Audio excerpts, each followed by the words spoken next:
Mission Impossible has now become Mission Incredible. 4 boys rescued, with the second operation deep into a Thailand cave now underway. Tonight, the great moment when the first boys came out, and we'll show you just how it was done. Reporter Alice Monfries begins our coverage with the effort, the danger and the reward. Tough men with tender hands, putting their hearts into this rescue mission. There's a restrained urgency as one of the boys is lifted into an ambulance. Watched by the rescue chief, the ambulance heads to the hospital. Satisfied, the boss turns back to the job. He then broke the news that the first 4 boys were out. That's the media cheering. Everybody is relishing this victory. Arousing concern, however, 2 of the boys are taken away. Not by ambulance, but by helicopter.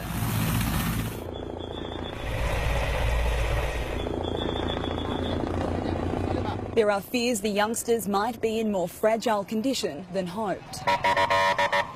They were flown to the hospital where a large crowd gathered. Soon after, another of the boys is brought from the cave entrance in the care of paramedics. He is driven off. All 4 are being treated for malnutrition and hypothermia. The families of all 12 boys and their soccer coach are glued to the news. It's believed Thai authorities are not releasing the names of the 4 boys, even to families, to avoid upsetting the parents of those still trapped. Even if they do, the boys are so near, yet still so far, in isolation. No hugs yet until they regain their strength and immunity. This woman is sure one of the rescued is her nephew, Mongkol. I always told myself he would be all right, she says. After cautious preparation for the extraction operation, success has buoyed the rescuers. After 16 days of waiting, he says, we are seeing the faces of the Wild Boars soccer team. The operation has been more successful than we expected, he tells us. Along with the joy, though, reality of the task that remains. He explains. We will need to resupply air tanks along the way again. We have used everything. Then the next group will be evacuated. Students at the boys' school were told the good news. We are so pleased the rescue has started, one tells us. We want them all back. Community support includes these expats from Texas bringing food for the workers. These are banana cupcakes. My wife made 100 of them. These are cheese grilled sandwiches, some tuna, some cheese. They've also learned the dangers local weather holds for the continuing rescue mission. I've seen 1,000 acres flood in a matter of a few hours.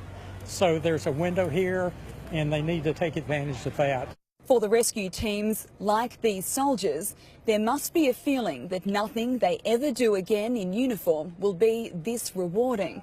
And Thais are thankful for the international help.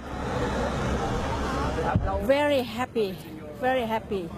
But we still worry about the boy left in a cave.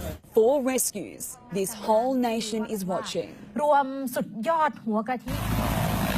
The whole world is watching, wanting 9 more. Alice is in Chiang Rai tonight. Alice, it's been a brief rest for last night's divers. Pete, they're already back at it. The same team is taking part in the second rescue, which is underway right now. Operational leaders decided it was best to send the same team down again because of the knowledge they've gained about the cave and the techniques is required to navigate those twists and turns, especially with a child attached. We're also learning more now about the number of Australians involved in this operation. There are 19 here, including 6 AFP divers, as well as planning and medical officers. Alice, thank you.